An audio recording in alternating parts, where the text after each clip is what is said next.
پاشپیسەرانی هێژە لە ناوەندی هەواڵەکانی رادیۆ دەنگی گەل بە یارمەتی هاوکارانم گەشتی هەواڵەکانی ئەمڕۆ یەکشەمبە 22 دەسەمبەری 2024 تان پێشکەش دەکەین.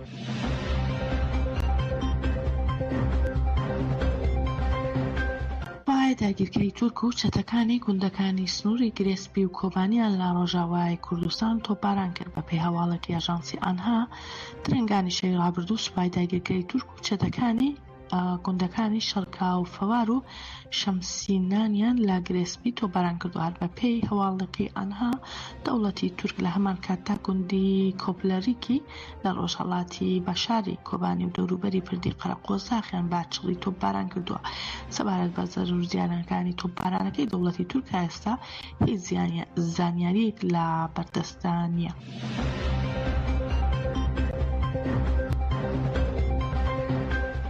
ئەندامی کۆمیتەی بەڕێوەبەری پەکەکە دۆران کاڵکان لە هەڵسەنگاندنەکەیدا کە لە ماڵپەڕی فورات نیوز بڵاوکراوەتەوە ڕێگەیان گوشارەکان لەسەر گەلە بندەست و چەوساوەکان بەتایبەت لەسەر گەلی کورد تا دێت زیاتر دەبێت. ڕەنگە لە قۆناغی داهاتوومان شەڕ زیاتر دەشەنەپسێنێت و قوڵتر بێت.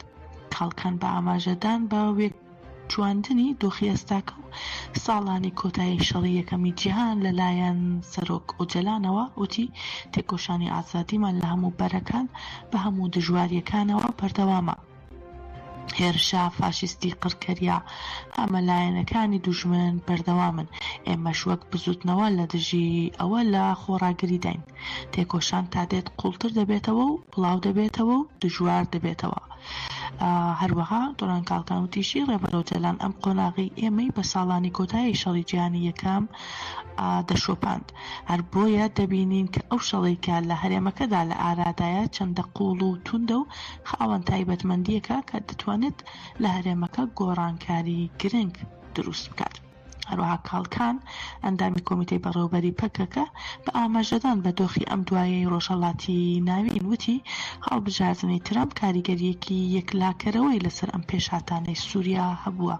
بۆ نمونە ڕێگای ئاڵوگۆڕی بازرگانی لەگەڵ رووسیادا کردەوە و هەروەها ترامپ لە بانگەشی هەڵبژاردنەکانیدا بە ئاشکرا ئەم قسەی کرد کە لەسەر ئوکراینا و سووریا بازرگانیان لەگەڵ رووسیا کردووە. هەستیارترین شت لە سووریا دۆخی رووسایە. هەروەها لەگەڵ ئوکراینیشدا لە شەڕدا بووە. ئەگەر رووسیا لە ئاپێگەی سەباندنی شەڕدا بووایە ئەوە بەم شێوەیە هێرشیان نەدەکردە سەر سووریا. لەسەر دووشت بازرگانی و سەوداییان کرد. هەڵبژاردنی ترامپ ئاسانکاری بۆ ئەم دانوستاندنە کرد و ئەوانیش ڕازی بوون واتە لەسەر ئوکراینیا ڕێکەوتن و لە ئێستادا فۆرمیڵەی ئەوە دەکەن. هەروەها کاڵکان سەبارەت بە تورکیاش وتی لە ڕاستیدا دەوڵەتی تورک لەم بارەیەوە دەزانێت لە نزیک بوونەوەی دەوڵەت باخچەلی داوا دیارە بەڵام ئێمە باوردی نازانین. بەڵام وا دیارە تێب ئەردوغان دەستێوەردانی لە دەوڵەت باخچەلی لە بیر و ڕای دەوڵەت باخچەلیشدا کردی بێت چونکە ئەوەی تێب ئەردوغان دەیەوێت تامردن مانەوەیەتی لە دەسەڵاتداریدا. ئەردوغان پێویستی بە هیچ شتێکی تر نییە، نە ئاین و نە نەژاد پەرستی و نە هیچی تر. هەروەها کاڵکان لە بەشی دوایی هەڵسەنگاندنەکانی داوتی ئێمە دەمانەوێت پارەدایمی ڕێبەر ئۆجەلان جێبەجێ بکەین. هەر لەبەر ئەم هۆکارە دەبێت واقعی تێکۆشان و ژینگەی ناکۆکی و ململانێ بە شێوەیەکی دروست بناسرێت. دیکتاتۆرەکانی ئەوروپاش و بوونیان هەبوو هەڵوەشانەوە. ڕووخانی سەدام حوسێن نابێت بەکەم سیر بکرێت. ئەوانەی 35 ساڵ حکومڕانی ڕۆژهەڵاتی ناوەڕاستیان کرد لە ماوەیەکی کورتدا لە ناوچوون. ئەوان ڕەگەزپەرستی دەوڵەت نەتەوەیی ڕەگەزپەرستی عەرەب بوون. ژیان بەو کەسانە دەبەخشن کە کەمێک نەرمن. لە ئێستادا بۆ نمونە ژیان بە پاشاکان دەبەخشن. ئێستا لەگەڵ ئەم ڕەگەزپەرستی دەوڵەت نەتەوەی ستات و خوازەدا ناکۆکن و ڕابەری ڕەگەزپەرستی دەوڵەت نەتەوەی خودی دەوڵەتی تورکە. کاڵکان وتیشی ئەم پرۆسەیە ئەستەمە بۆ سیستەمەکە کۆتایی پێبێت و ئەستەمە ڕێککەوتنێک لە نێوانیاندا بدۆزرێتەوە و پرۆسەی لەوانەیە پرۆسەی ململانەکان بەردەوامی ببێت.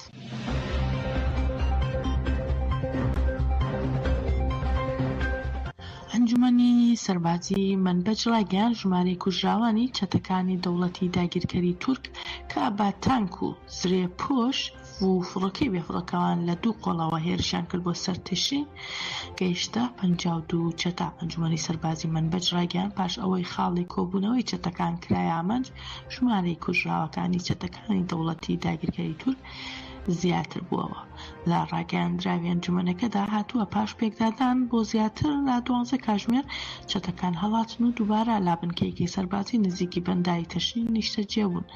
لەویش کرانە ئامانجی هێزەکانمان و ژمارەیەکی زۆریان کوژران و بریندار بوون و بەگشتی لە پێکدادانەکاندا 52 چەتە کوژراون.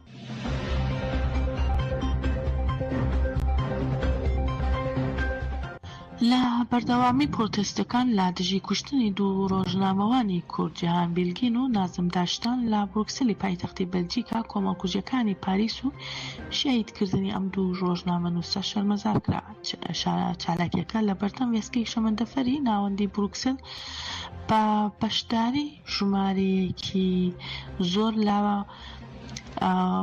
کوردان بەڕێوە چوو. وێنەی شەهیدانی پاریس و 2 ڕۆژنامە نووسە شەهیدەکە هەڵگیرا. لە چالاکیەکەدا بە زمانی فەڕەنسی و ئینگلیزی ڕاگەیاندرا و خوێندرایەوە و ڕایانگەیان شەهیدکردنی ڕۆژنامە نووسان تاوانێکی مەزنە، بەڵام وڵاتانی ئەوروپا بەهۆی بەرژەوەندی قیزەونەکانیانەوە بەرامبەرام تاوانانە بێدەنگن. هەروەها وتیشیان تورکیا و چەتەکانی لە بەرچاوی جیهان جل و بەرگی داعش و لەبەر دەکەن و جلەکانی خۆیان گۆڕیوە و هێرش دەکەن سەر ڕۆژاوە و بەمەش دەیانەوێت تۆڵی شکستی داعش لە ڕۆژاوە بکەنەوە.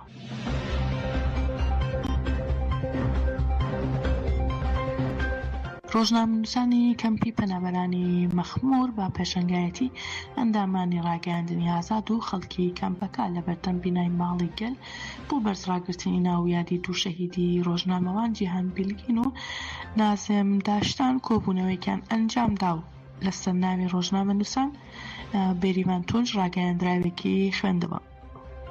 بێریڤان تۆنج بە نوێنەرایەتی لە ڕاگەیاندنی ئازاد وتی ئێمە وەک ئەندامانی ڕۆژنامەگەری دەزانین کە بە ئامانجگرتنی هاوڕێ ڕۆژنامە نووسەکانمان دەیانەوێت بە پەیامێک پێمان بڵێن دەتوانین لە هەموو شوێنێک بە ئامانجتان بگرین، بەڵام ئێمەش دەڵێن تا ئازادی گەلەکەمان بەردەست نەهێنین و تا کۆتایی بە داگیرکاری نەهێنین لە هەر شوێنێک بێت وەک ڕۆژنامەنووسانی ئازاد لە کاردا دەبین و لە داگیرکاری ئەوان ناترسین. قەڵەم و کامیرای هاوڕێیانمان لەسەر زەوی بەجێ ناهێڵین.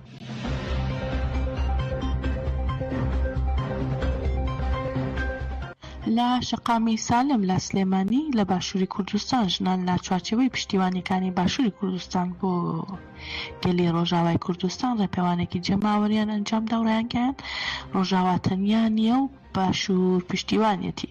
لە ڕێپێوانەکەدا بەشداربووان کۆنگرەیەکی ڕۆژنامەوانیان ئەنجامدا و لەسەر ناوی دەست پێشخەریەکە ئامینە ئەحمەد وتارێکی پێشکەش کردووتی بە یەکەوە دەستکەوتەکانی شۆڕشی ژنانی گەلی ڕۆژاوا بپارێزین. سەردەمانی شەڕ و پارچە پارچە بوون کۆتایی هاتووە، بەڵام بەداخەوە گەلەکەمان قوربانی ڕژێمە داگیرکەرەکانە و دەوڵەتی تورکیا پشتیوانی گروپە چەتەکان دەکات بۆ لێدان لەو ئەزمونە ناوازەی ڕۆژاوا کە پشتیوانی مافەکانی ژنان و هەموو گەلان دەکات. بەشداربووان لە کۆتاییدا داوایان کرد لە هەر چوار پارچەی کوردستان بە تایبەتی باشوور نەکەونە ژێر کاریگەری پلانەکانی دەوڵەتی تورک، بەڵکو ئەو دەرفەتەی بۆ کورد هەڵکەوتووە بخۆزێتەوە تا سەرکەوتنی ڕۆژاوا مسووگر بگرێت، چونکە سەرکەوتنی ڕۆژاوا سەرکەوتنی هەموو کوردە.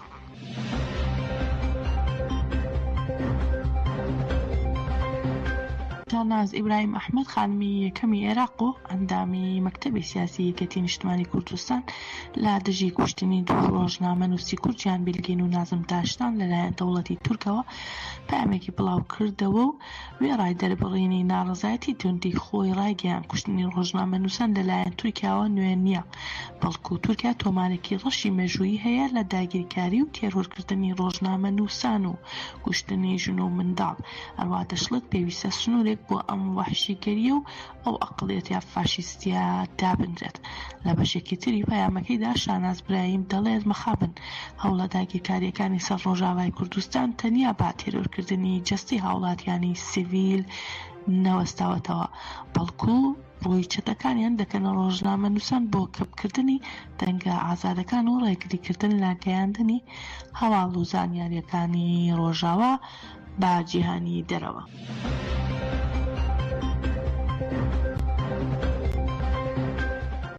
سەرەتای داڕشتنەوەی نەخشەی ڕۆژهەڵاتی ناوەڕاست لە سووریاوە بە ڕووخانی ڕەژێمەکەی ئەسەد دەستی پێکرد و حکوومەتێکی کاربڕێکەر دامەزرا. پاشان بە چاودێری وڵاتانی بەرژەوەندی خواستکار بۆ بنیادنانی سووریایەکی نوێکرا کە تەواوی پێکاتەکان لەخۆ بگرێت. لەم نێوەندەشدا کورد وەکو پێکاتەیەکی سەرەکی سووریا دەبینرێت بەوەی کە لە سەردەستی شەڕوانان چەتەکانی داعش تێکشکێنرا و کۆبانی بوو بە قەڵای بەرخۆدان. لە سەرناوی پەدەکە و ئەنەکەسا مەقاشی داگیرکەران بۆ تێکدانی نێوماڵی کورد هاوکارانمان دۆسیەکیان ئامادە کردووە بە بەیەکەوە گوێی لێبگرین و بەم جۆرەش دەگەینە کۆتایی گەشتی هەواڵەکانی ئەم کاتژمێرەمان دمێنن لە خێر و خۆشیدا. پەدەکە و ئەنەکەسە مەقاشی داگیرکەران بۆ تێکدانی نێوماڵی کورد. لە دوای ڕووخانی ڕژێمی سووریا و کارکردن بۆ حکوومەتێکی نوێ لە سووریا کاوا چاوەڕوان دەکرێت تەواوی پێکاتەکان تێیدا جێبگرن. هەمووان بانگەوازی دەکەن کە کوردیەک دەنگ و یەکڕیز بێت، بەڵام پەدەکە و ئەنەکەسە تەنها گوێ بۆ قسەی خائینێکی وەک هاکان فیدان دەگرن و ئامادەنین لە نێو یەکڕیزی کورداندا جێبگرن. مەترسیەکانی سەرکورد و بێباکی پەدەکە و ئەنەکەسە.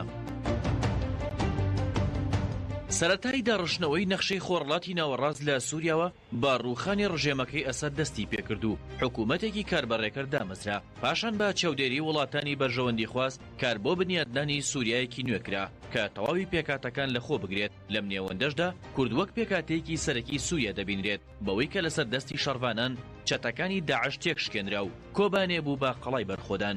ئێستا دەوڵەتی داگیرکەری تورک پیلانی داگیرکردنی کۆبانێ و لە ناوبردنی کوردی هەیە، وەک چۆن چەندین جار بەرپرسانی ئەو دەوڵەتە داگیرکەرە وتویانە گەورەترین هەڵەی استراتیژی تورکیا ئەوە بوو ڕێگەیدا قەوارەیەکی کوردی لە باکووری عێراقدا دروست بکرێت. هاوکات هەمیشە لە پیلاندا بوون دژ بە قەوارەی باشووری کوردستان.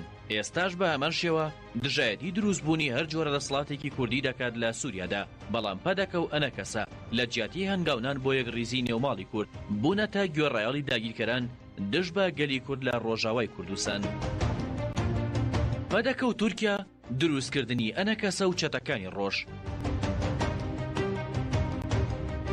لە دوای ڕووداوەکانی بەهاری عەرەبی و تێکچوونی بارودۆخی سووریا و سەرهەڵدانەکانی گەل لە وڵاتەدا پارتی یەکێتی دیموکراتی پەیەدا لە ساڵی 2023 دامەزرا بوو. گەلی کوردی باڕێخستن کردبوو، چەندین ناوچەی لە ڕژێمی سووریا پاکردەوە و پرۆژەی خۆبەڕێوەبەری دیموکراتی جێبەجێ کرد. لە بەرامبەردا 11 حیزبی کوردی کە هەندێکیان لە بنەماڵەی یاخود چەند کەسێک پێک دەهاتن بانگێشتی هەولێر کران بە سەرپەرشتی مەسئول بەرزانی ئەنجومەنی نیشتمانی کورد ئەنەکەسە لە 21 تشرینی یەکەمی 2011 دامەزرا بە ئامانجی دروستکردنی دژبەر بۆ پەیەدا لە ڕۆژاوای کوردستان و سووریادا کە ڕاستەوخۆ لەژێر ڕێنمایی بارزانی و تورکیادا سیاست دەکەن کە بەشێک لە چاودێرانی سیاسی وەک دەستی دوی پەدەکە و دەستی سەی دەوڵەتی داگیرکەری تورک پێناسەی دەکەن. ئێستاش لە هەولێرەوە لە ناو پێخەفی گەرمی ئاکەپە مەهەپەدا دژایەتی کوردان دەکەن لە ڕۆژاوە. داگیرکردنی عەفرین و بەڵێنی دەوڵەتی تورک بە ئەنەکەسە. لە سەروبەندی هێرشە داگیرکاریەکانی دەوڵەتی تورک بۆ سەر ڕۆژاوای کوردستان بە ئەمانجی داگیرکردنی عەفرین و گرێسپی و سەرەکانی کە بۆ ماوەی 58 ڕۆژ شەڕوانان بەرگریەکی بێوێنەیان کرد لە شارەکە. ئەوەشی لە دوورەوە بینەر بوو چەتەکانی ڕۆژ و ئەنەکەسە بوون. بە پێی زانیاریەکان بەرپرسانی دەوڵەتی داگیرکەری تورک بە